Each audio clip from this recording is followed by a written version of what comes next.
Conectados no Enem. Oferecimento Uninasal. O aprendizado não para.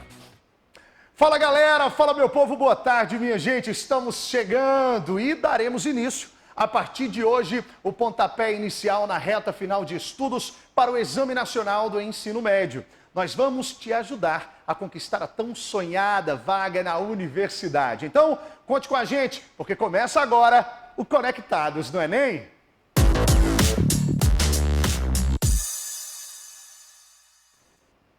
Muito bem, minha gente, mais uma vez, muito boa tarde a todos vocês, inclusive ansiosos para darmos início à nossa primeira aula. Então, atenção estudantes, o Enem 2019 está chegando e a TV Borborema vai ser a sua grande parceira nessa batalha em busca do ingresso no ensino superior. De hoje até o sábado, que antecede o primeiro domingo de provas, nós temos um encontro marcado aqui no canal 9.1, todos os sábados de 1h30 da tarde. O Enem 2019 acontecerá em 2 domingos consecutivos e contará com 180 questões. No dia 3 de novembro, serão realizadas as provas de linguagens, códigos e suas tecnologias, redação e ciências humanas e suas tecnologias. Já no dia 10 de novembro, serão aplicados os exames de ciências da natureza e suas tecnologias e matemática e suas tecnologias. Com as notas obtidas no Enem 2019, os estudantes poderão ter acesso à educação superior por meio do Sistema de Seleção Unificada, o SISU, e de programas como o Universidade para Todos, o ProUni, e o Fundo de Financiamento Estudantil, o FIES. Bom, gente, a gente começa o nosso Conectados no Enem de hoje com um assunto que muitos estudantes consideram um bicho de 7 cabeças, aquela temida redação. Apesar dos assuntos das provas serem amplamente estudados durante o ano, o tema da redação é sempre uma surpresa, o que pode causar insegurança nos alunos. Mas olha, não tem por que esquentar a cabeça não, porque eu tenho certeza que depois do nosso primeiro programa, você vai sair daqui fera no assunto. E para isso, quero apresentar a vocês a nossa primeira convocada do time campeão, a professora Ruth Leite Medeiros. Ela é mestre em Antropologia Linguística pela Universidade de Salamanca, na Espanha, especialista em língua portuguesa na UEPB e graduada em letras também pela nossa UEPB. Professora Ruth, seja bem-vinda. Boa tarde. Muito obrigada, Kleber, e boa tarde a todos os alunos, assim, que a gente está aqui almejando um sucesso, né? Claro. É um dia que eles possam ir com mais tranquilidade para fazer a tão temida prova de redação do Enem, que não deve ser tão temida assim, uma vez sendo bem planejada. Pois é, e aí é onde está a questão, planejamento. Eu sei que quem está acompanhando, os estudantes que estão aí nessa expectativa, nessa contagem regressiva para as provas, estão nesse momento, olha, com papel, caneta em mãos, para não deixar passar nenhuma dica valiosíssima da professora Ruth.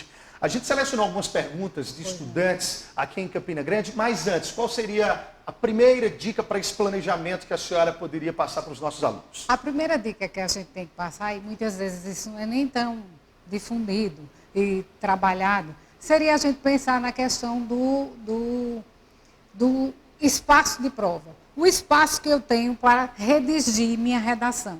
Nós estamos acostumados com o WhatsApp, com o celular, com o espaço do computador, com o próprio caderno. Então, assim, a dica que eu digo é que vocês comecem a planejar a sua redação naquele espaço, que são 30 linhas, como a gente sabe, né? A gente sabe também que ele tem que ter, no mínimo 7 para continuar sendo avaliado. Isso são coisas que já estão bem difundidas e colocadas, mas a gente tem que pensar, caro aluno, a questão da sua letra. Escrever é ciência, escrever é treino, é planejamento. Por que eu trago tanto essa história do espaço?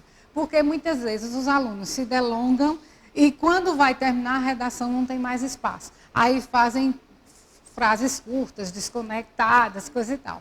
Então, assim, nós temos 30 linhas que, se bem planejadas, nós temos que ver a questão do tamanho de nossa letra. E eu vou mudar minha letra agora? Né? Não, é uma questão de você treinar, planejar, certo? Então, você planejando, treinando, você vai conseguir ser coerente, coeso e colocar suas ideias. Muito bem, essa é a orientação inicial e valiosíssima da nossa professora Ruth, mas tem muitos alunos espalhados aqui pela cidade também que têm dúvidas e querem tirar essas dúvidas com a professora Ruth. A primeira pergunta é da Maria Eduarda. Atenção. Qual o formato da redação do Enem? Primeira questão, Primeira pergunta. Que é super importante. Exatamente. Né? Nós temos a redação dissertativa.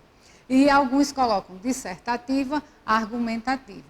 Mas o tipo textual de dissertação já me pede essa argumentação, que é justamente a gente defender uma ideia. Eu preciso defender várias ideias, não é melhor que você se detenha em uma e faça suas explicações, coloque suas propostas e não esqueça de dar um resultado, né? De dar uma solução para aquilo que você coloca. Então, nosso tipo de redação é a dissertativa argumentativa. Muito bem, professora Ruth é fera. Olha, tem mais perguntas também. Quero trazer agora a da Maria Clara. Solta aí, a Maria. Qual a quantidade máxima de parágrafos tem que ter a redação do Enem?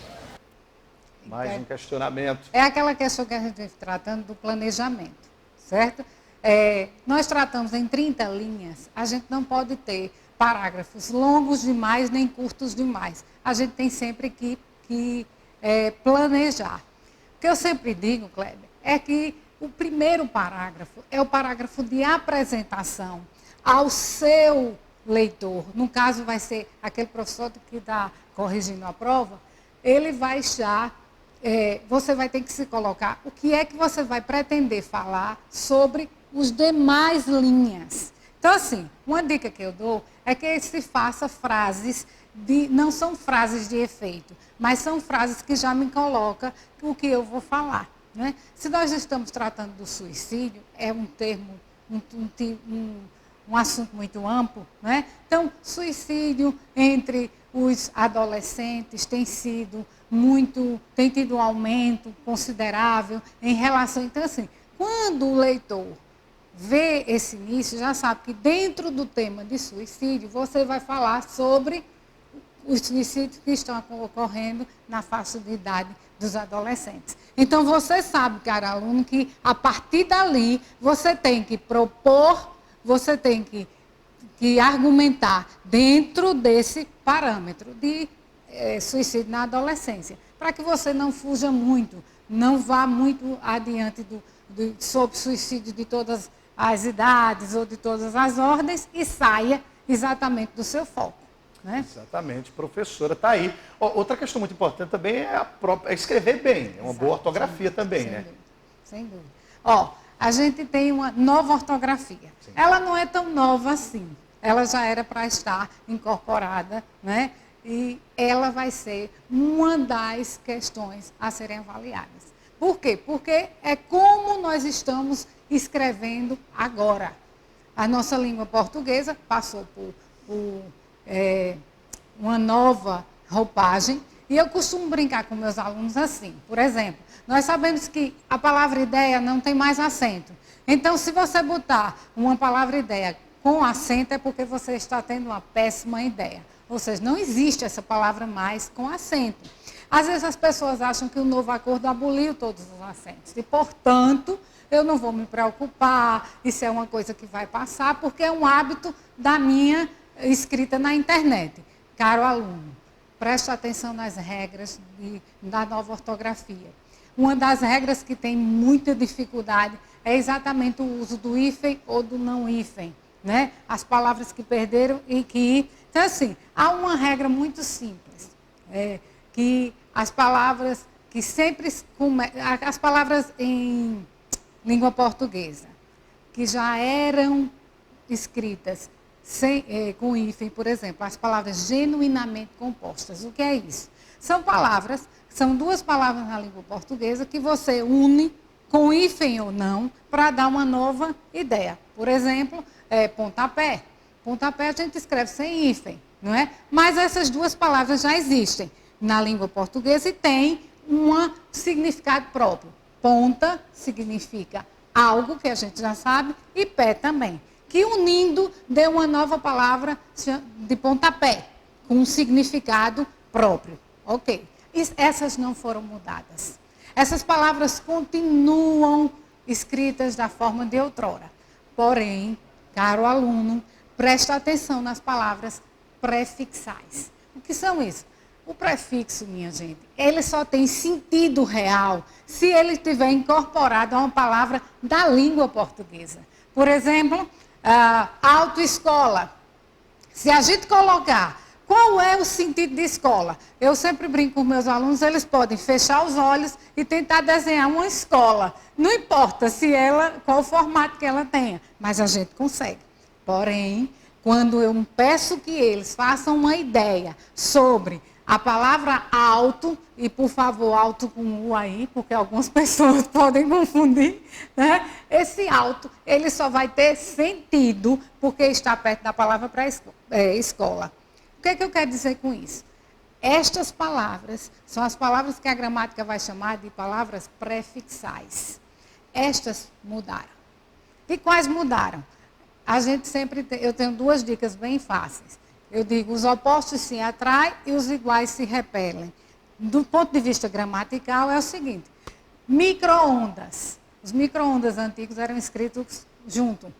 Hoje, nós temos micro, termina com O, ondas, inicia com O. São iguais. Então, quem tem que ter hífen?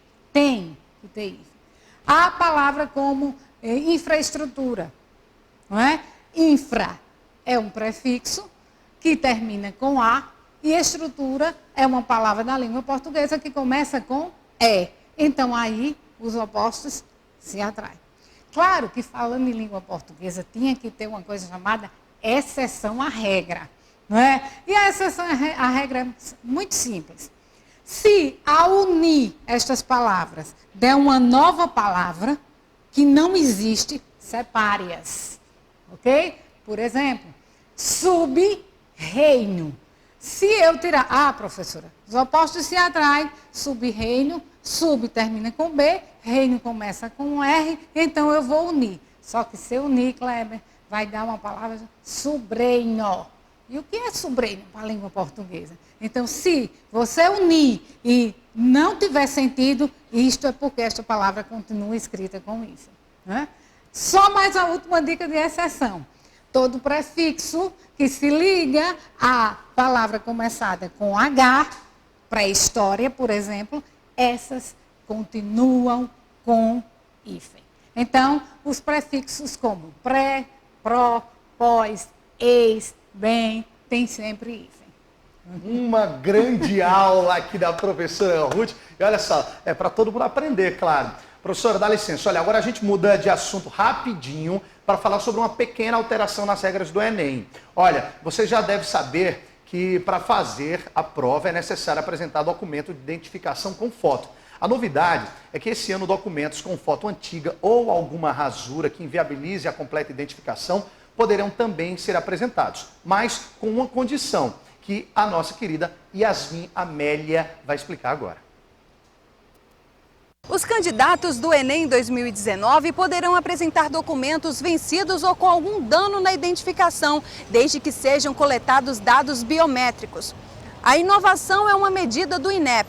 E para você que ainda tem dúvida, os documentos que podem ser usados são cédulas de identidade emitidas por secretarias de segurança pública, Forças Armadas, Polícia Militar e Polícia Federal, identidade expedida pelo Ministério da Justiça e Segurança Pública para estrangeiros, incluindo refugiados, carteira de registro nacional migratório, documento provisório de registro nacional migratório, identificação fornecida por ordens ou conselhos de classe que por lei tenha validade como documento de identidade, carteira de trabalho e previdência social emitida após 27 de janeiro de 1997, certificado de dispensa de incorporação, certificado de reservista, passaporte, carteira nacional de habilitação com fotografia e identidade funcional de acordo com o decreto 5.703/2006. Yasmin Amélia para o Conectados no Enem.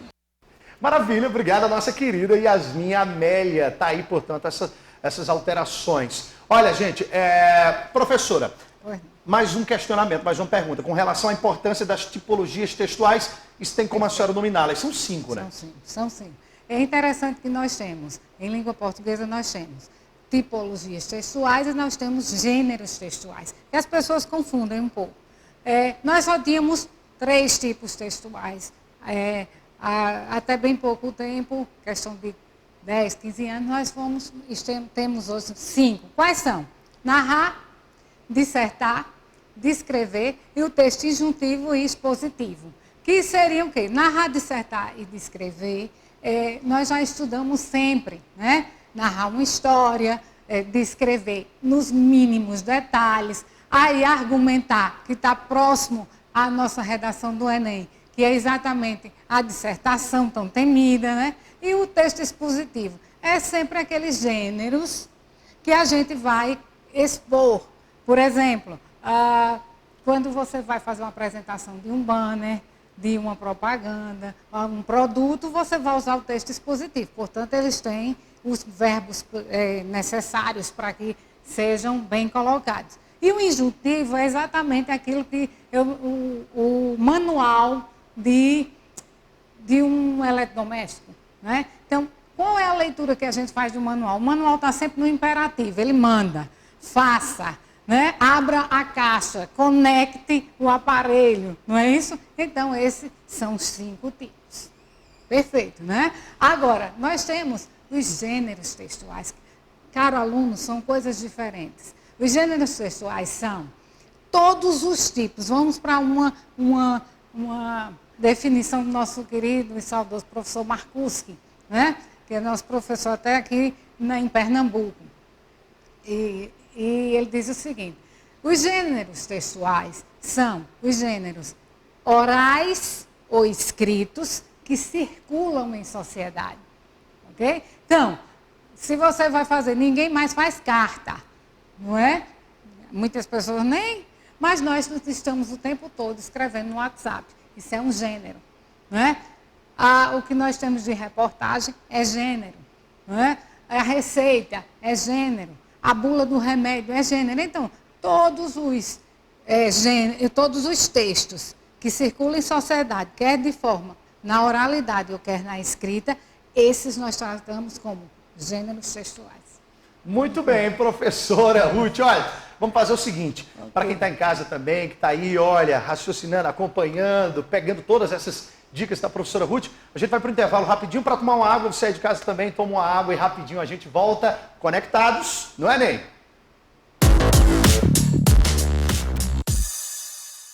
Fala, turma, de volta, minha gente, aqui com o nosso Conectados no Enem, aqui ao lado da nossa professora, né? É a nossa primeira convocada desse time de campeões que vem para lhe ajudar aí a chegar, né, à sua tão sonhada universidade. Olha, fazer mais uma pergunta aqui à professora, que inclusive muitos se questionam na hora, quando se depara ali com a prova, é melhor eu começar pela redação, responder primeiro a prova? O que eu faço, professora? Ótima pergunta. Isso depende muito, isso não é uma regra, depende muito do seu sistema nervoso. Eu costumo dizer que, tanto nas provas do Enem, como em qualquer prova que a gente vai se submeter, a questão do nervosismo é um ponto crucial, que você tem que tentar controlar. Então, o que é que eu dou como dica? Dê uma olhada no que está sendo proposto para a redação Enem. E se você estiver inseguro de começar a redigir ali, você vai às questões. E vamos falar um pouquinho dessas questões. As provas não são desconectadas, minha gente.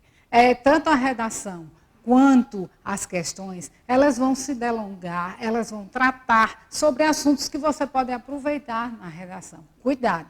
Esse aproveitar não quer dizer copiar, ok? Esse aproveitar quer dizer se apoderar, se apropriar das ideias que estão sendo tratadas lá em alguma questão. Como eu volto, vamos dizer que a redação vai tratar sobre o feminicídio, ou sobre o desmatamento da Amazônia, né? Ou sobre todos esses assuntos que nós temos vivido agora há pouco. Então, o que é que você faz? Se você vê que lá nas questões tem uma questão que trata sobre o que está sendo pedido na redação, você tenta ir respondendo e já formalizando, formando as partes que vão compor sua redação, para que você não saia tanto. Porque as pessoas ficam achando que a redação do Enem é uma mágica. ou que de uma hora para outra você vai conseguir. Até na hora da prova. Controle, planejamento, ver o que é que você pode conectar entre a questão e o que está sendo pedido, entre a questão e aquilo que você estava pensando em desenvolver na sua redação.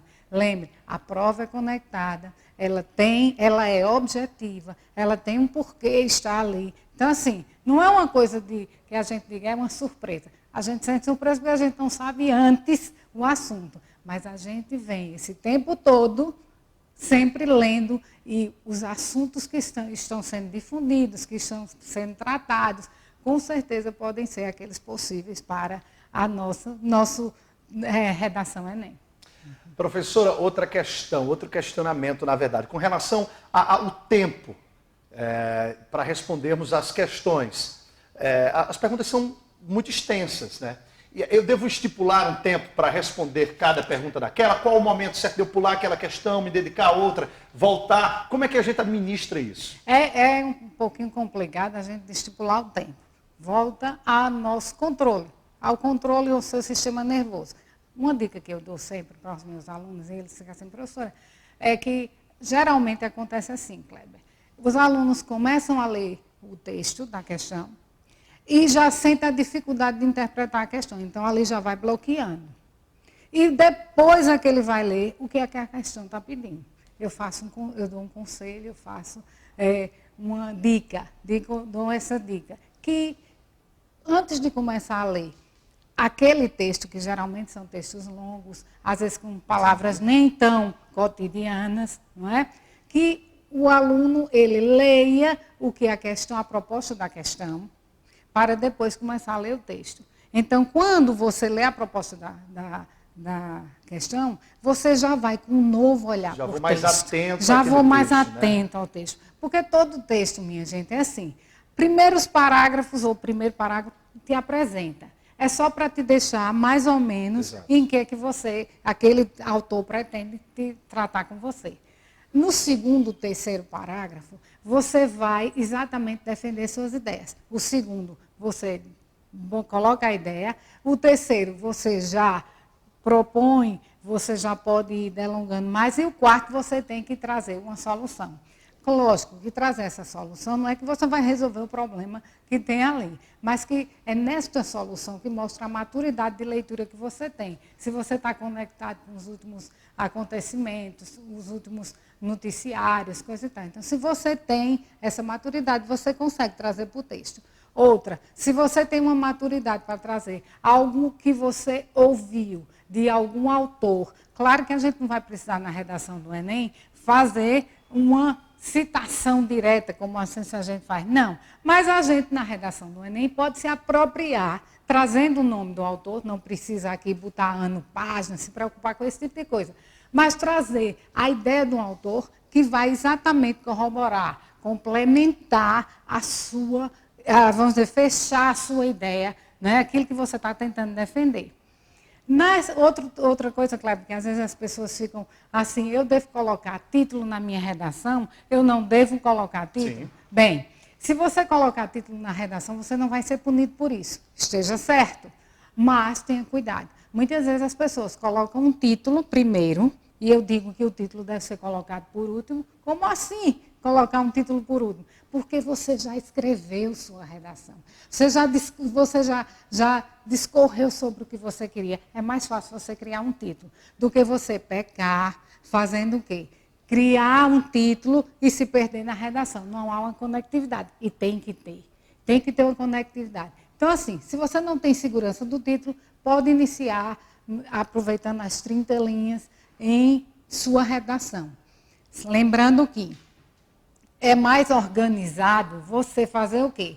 Você coloca o título, o ideal é que a gente, como antigamente nós dizíamos, pule uma linha, ou deixe uma linha, não é? Sim. Pule uma linha, e que isso é bem da alfabetização, né?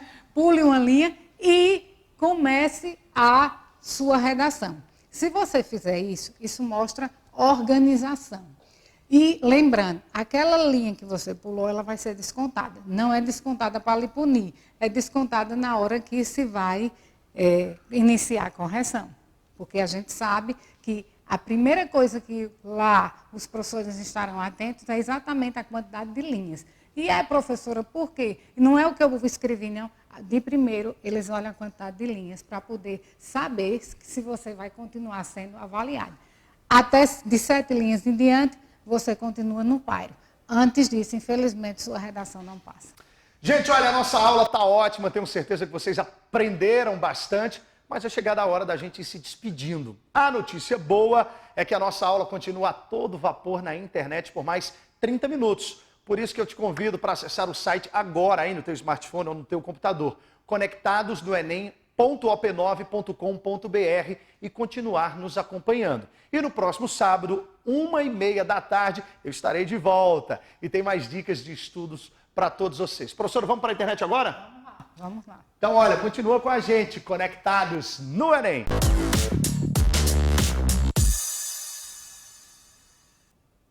Fala, galera! Fala, minha gente! Agora é você aí, web espectador, que nos acompanha agora através da internet. A gente segue aqui com a nossa aula com a professora Ruth Leite.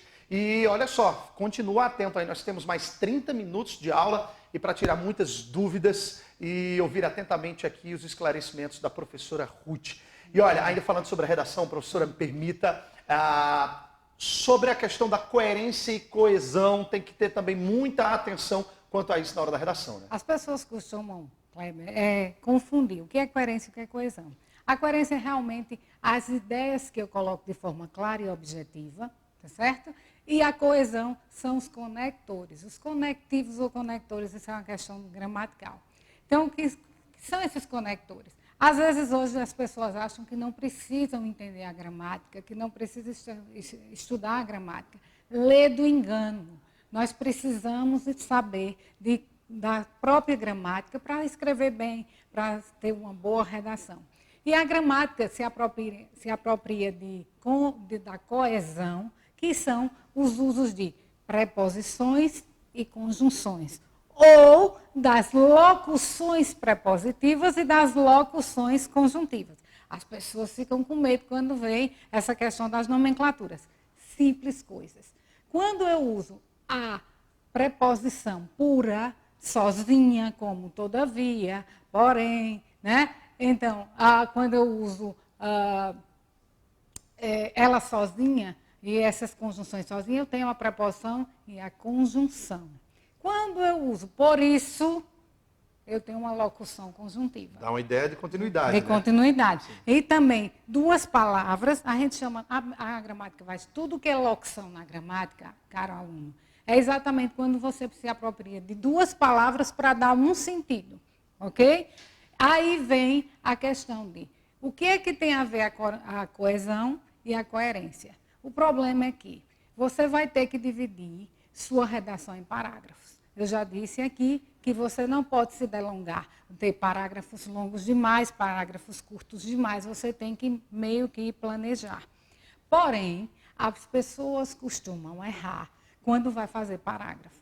Parágrafo, minha gente, não é apenas você ir para outra linha como as pessoas pensam, de forma alguma. Parágrafo é quando eu já, dentro daquele tema, eu já disse tudo neste parágrafo e vou entrar num outro ponto dentro daquele tema.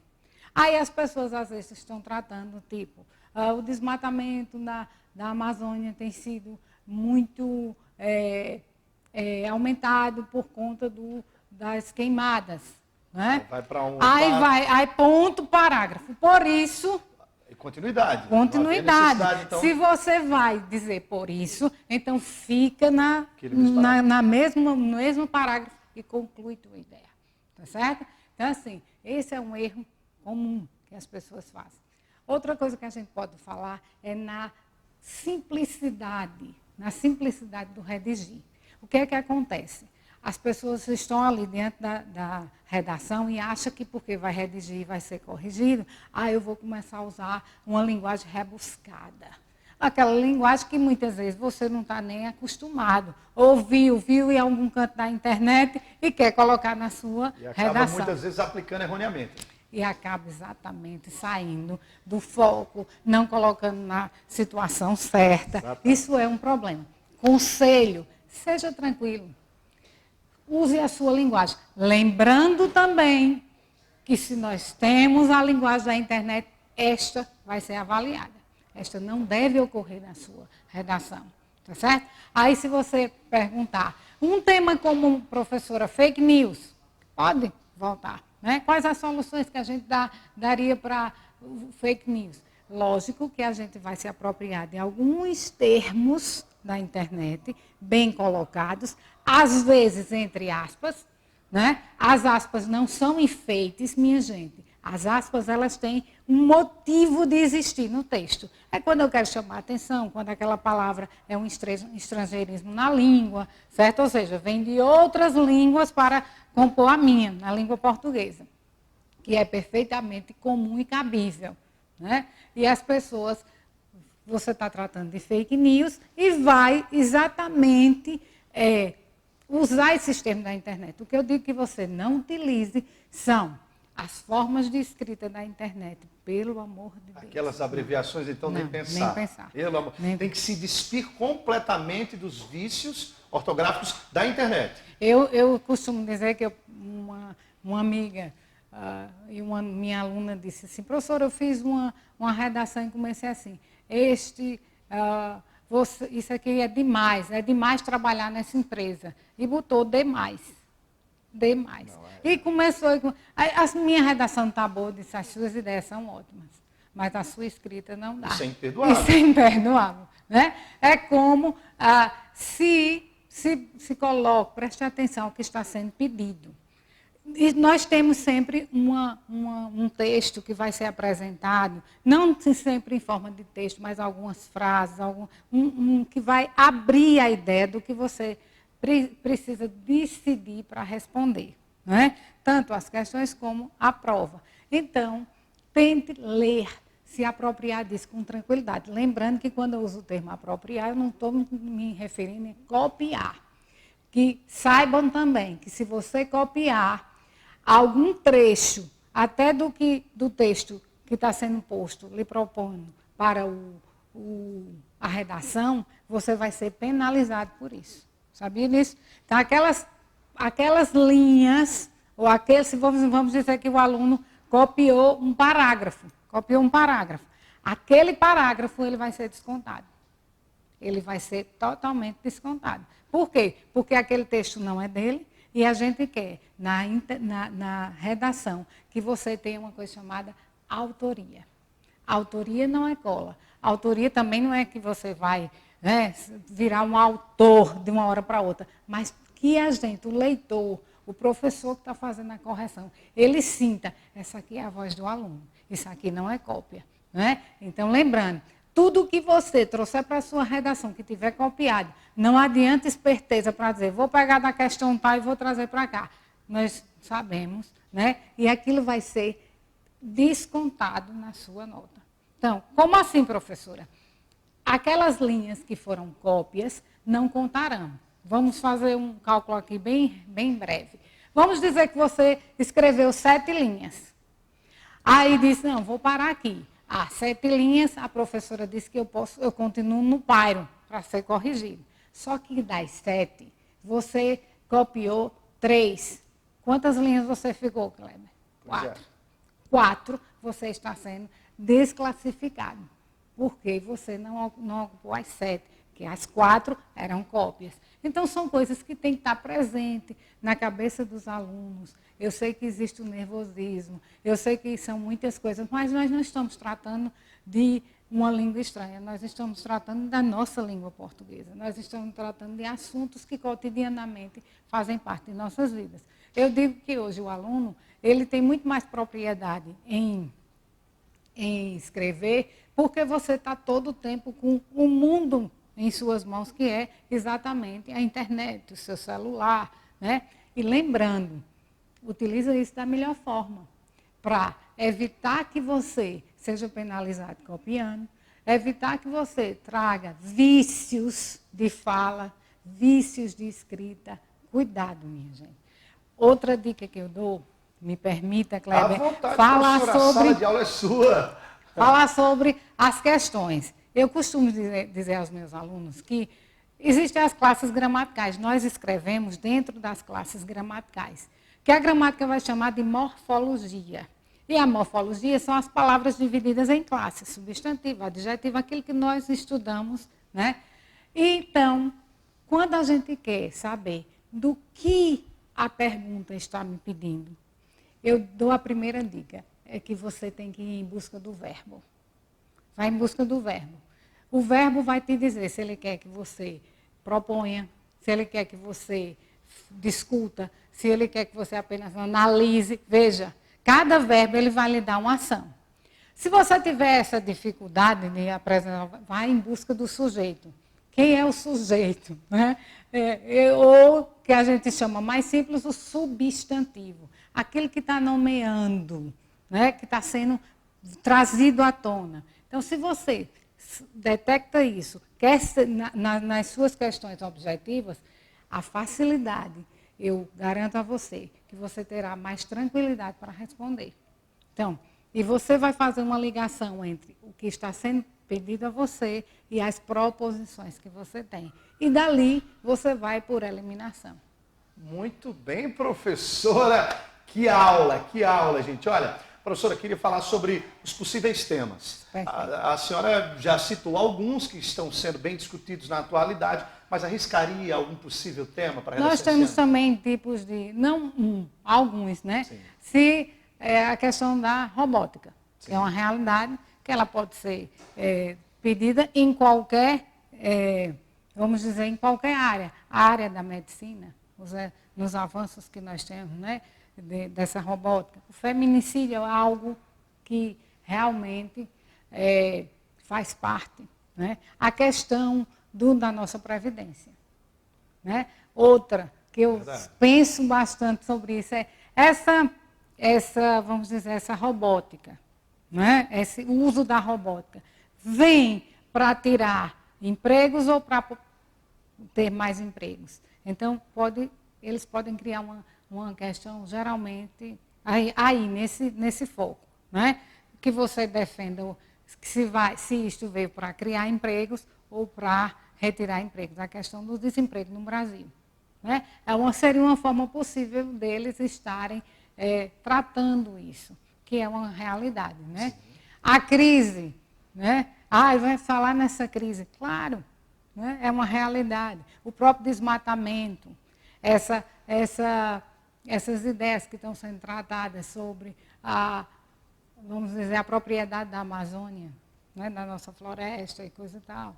Né? Então, essas coisas podem estar vindo para a nossa prova. Nós sabemos que um outro detalhe peguem o local que você vai escrever, ou seja, o espaço que você tem, elejam um desses temas, leiam um pouco sobre eles e voltem para o espaço. Que espaço é esse que essa professora tanto fala? São as linhas que você vai ter. Organize sua letra, organize seus parágrafos, organize seus pensamentos e você vai fazer uma ótima redação. Que maravilha. Professora, inclusive, seria interessante, quem está nessa preparação toda aí para as provas, uma ou duas vezes na semana, fazer uma redação com esses temas todos que aqui nós trouxemos e discutimos. Seria interessante esse tipo de exercício, fundamental, né? Isso aí é fundamental. Hoje eu vou fazer sobre determinado tema, vou ali, vou tal, e vai exercitando, que a prática é tudo. Tem que ser. Só dá uma ideia de quantas vezes seria o ideal assim, na semana, a gente imagina, se você tiver, eu diria assim, que a cada, vamos dizer, dia sim, dia não, você deveria estar fazendo uma redação. Nossa Senhora! Né? Por quê? Minha gente, quanto mais escrever planejamento.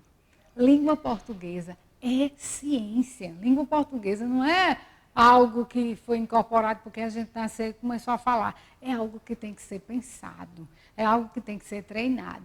Aí eu digo que quando a gente treina, com o passar do tempo, a gente vai ficando melhor.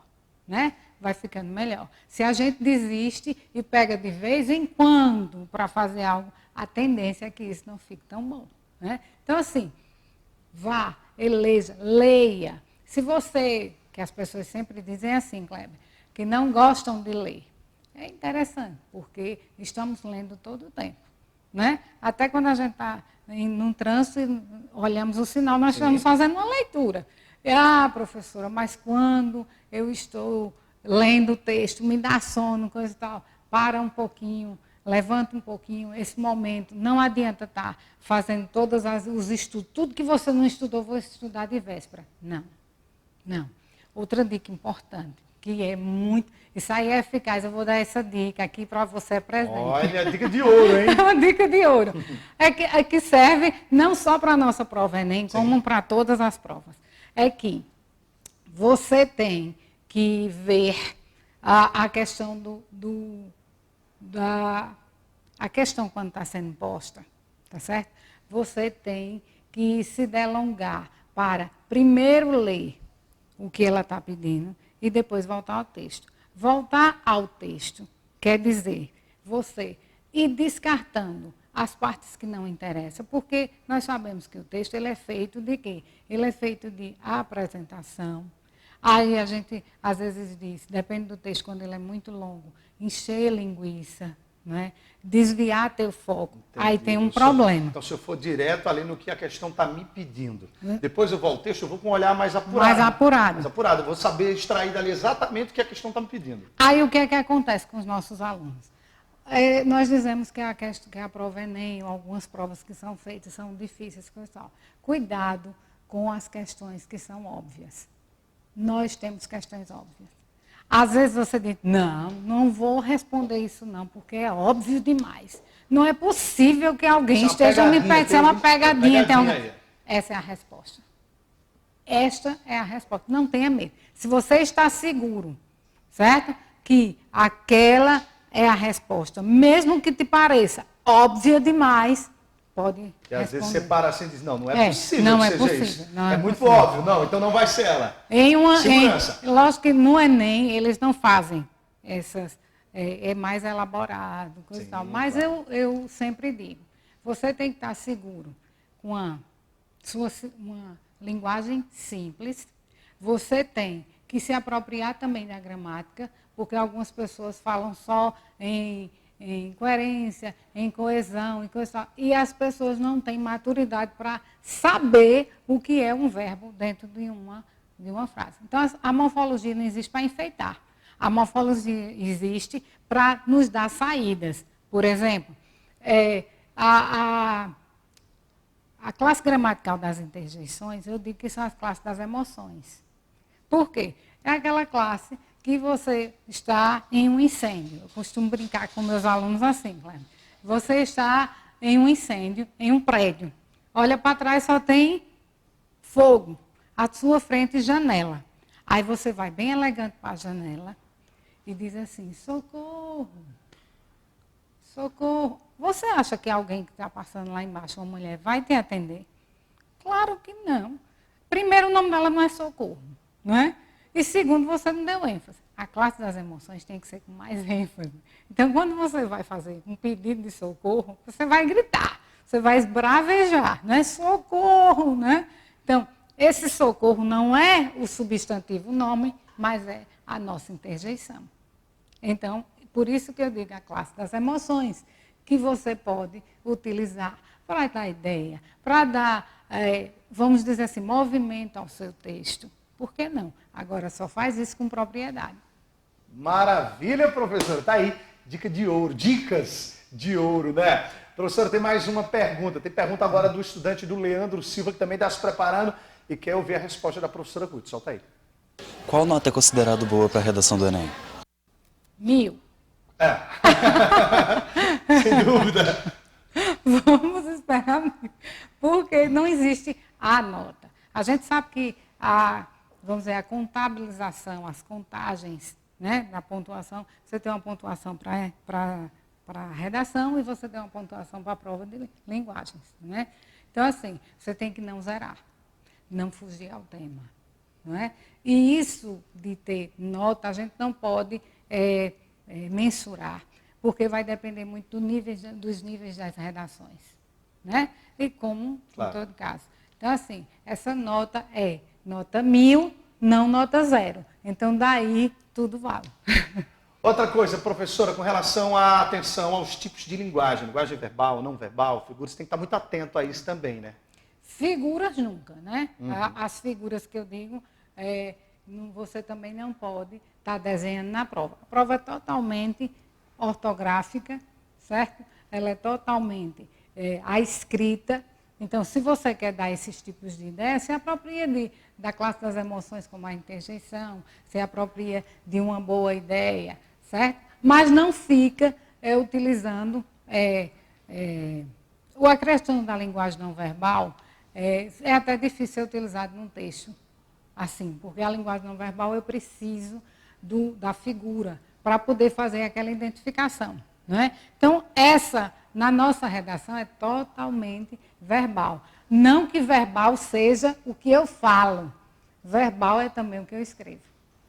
Okay? Professora, com relação à prova de língua portuguesa, ainda nesse mesmo contexto aqui, da questão das linguagens, verbal, não verbal, figuras, tem que estar muito atento e como identificar também isso na prova de língua portuguesa? Aí, na prova, você tem que estar atento, e a questão não verbal, não só para a língua portuguesa, caro aluno, para todas as provas que trazem gráficos, as provas que trazem... Outra dica, todas as figuras, né, a linguagem não verbal que estiver na prova, ela vem identificada. Ela vem identificada de onde ela foi retirada, coisa e tal. Prestem atenção nestas identificações. Às vezes as pessoas não leem, Kleber. E ali tem a resposta. Saiba disto. Eu analiso concursos também e tem assim, às vezes a resposta está exatamente no endereço eletrônico que a pessoa... Vamos dizer que lá tem uma figura, não é? A linguagem não verbal. E ele pede para você dizer que gênero textual é aquele. E às vezes, minha gente, está lá no endereço. www.resenhas de alguma coisa. Aí, olha aí a resposta. Aquilo que a gente parecia que era óbvio e que não poderia ser a resposta, é exatamente a resposta. Então, são coisas que a gente pode perceber dentro das questões. A gente sabe que o Enem, ela trabalha uma questão mais ampla do aluno, quer saber até que ponto ele está atento, como ele faz essa ligação do que está escrito com as inferências que a gente diz, ou seja, o conhecimento que ele traz para dentro do texto. Então, assim, a gente sabe que por isso que se torna uma prova mais cansativa, não é? Mas se você se apropriar dessas dicas de perceber o não verbal, o verbal, as palavras, como está posto o texto, você vai se dar bem. Com toda certeza. A nossa torcida é uma só, é essa. Professora, ainda migrando mais para essa questão da prova da língua portuguesa, e o Enem explora muito a questão da intertextualidade, né? Como o aluno aí identificar direitinho, muita atenção também para isso. A questão interessante de discutir também. Exatamente. A intertextualidade é o quê? Eu gosto muito de trabalhar a intertextualidade com os meus alunos, né? Nas propagandas até de um gênero, se você me permite utilizar, as propagandas da Bombril. Né? Sempre se apropria de intertextualidade. O que é intertextualidade? É um texto que já existe, né? Que você traz para um novo contexto, mas que você faz a ligação entre os dois.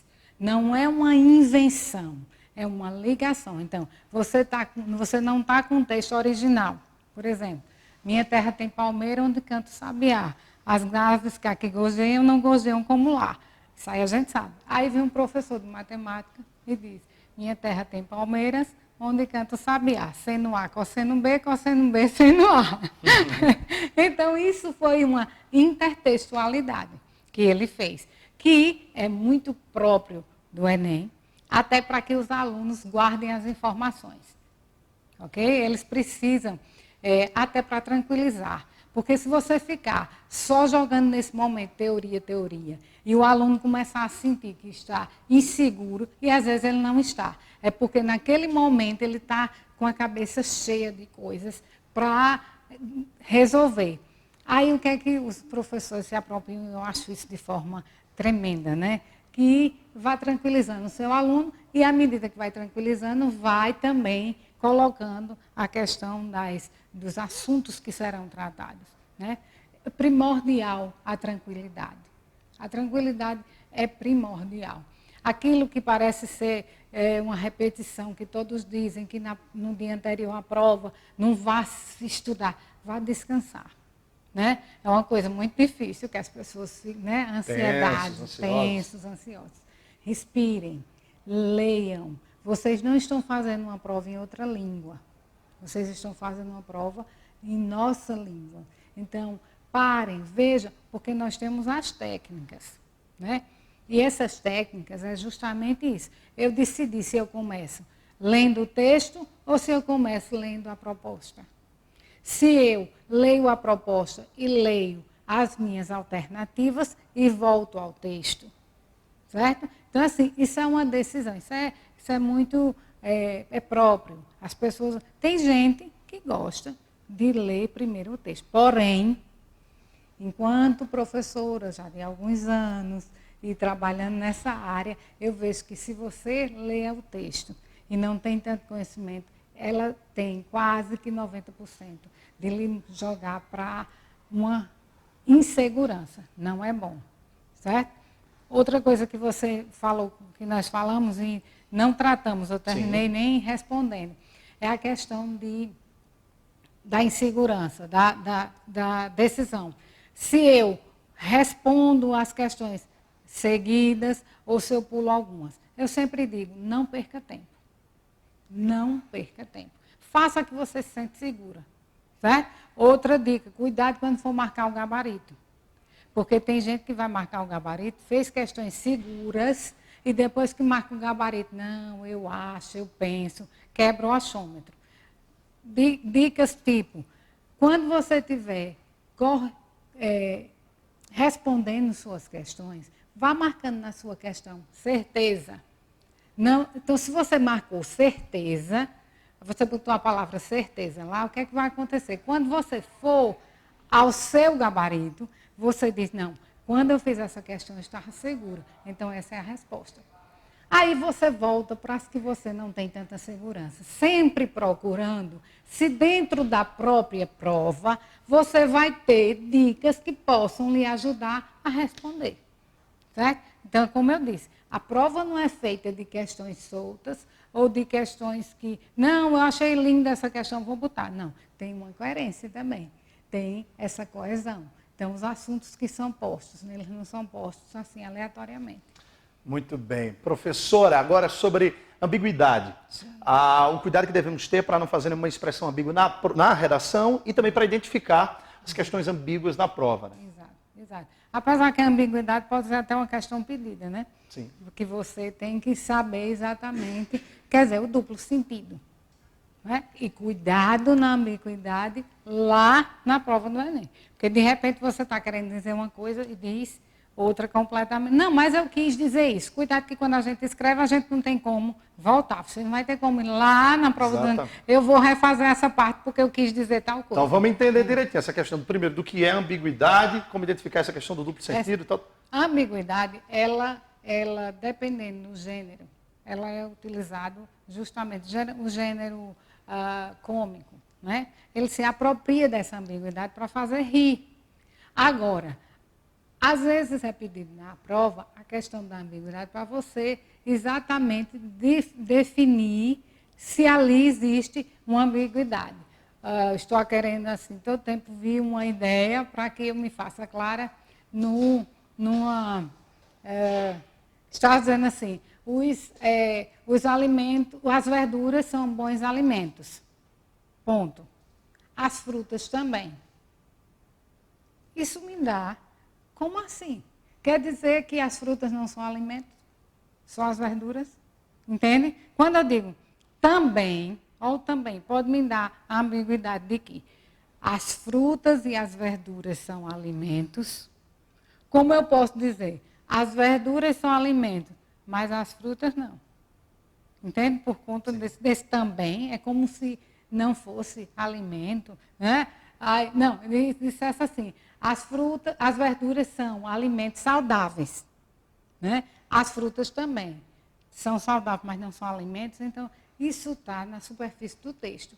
Lembrando, minha gente, muitas coisas estão na superfície do texto. O que é a superfície do texto? Tinha um professor da faculdade que sempre dizia assim, eu nunca esqueci, ele dizia assim, todo texto deixa pistas do que ele quer e do que ele pretende que você fale. Muito bem, professora, muitíssimo obrigado. Grande aula. Professora, muito obrigado. Obrigado de coração, obrigado de verdade. Tenho certeza que a galera de casa aproveitou muito todas as dicas. Obrigada também, assim, muito bom. Foi muito bom estar com você e com vocês aqui. Espero ter contribuído, né? E quem sabe podemos nos ver, né, a posteriori na universidade, né? Na nossa universidade. Obrigado mais uma vez, professora. Galera, vocês todos, os web espectadores que nos acompanharam durante essa meia hora aqui na internet também. A gente volta próximo sábado, 1h30 da tarde, na telinha da TV Borborema, e logo depois a gente migra aqui para esse canal, para essa plataforma digital. Obrigado pelo carinho, obrigado pela audiência, um ótimo final de semana para todos vocês. Beijo carinhoso, um abraço fraterno e a gente segue, olha, conectados no Enem.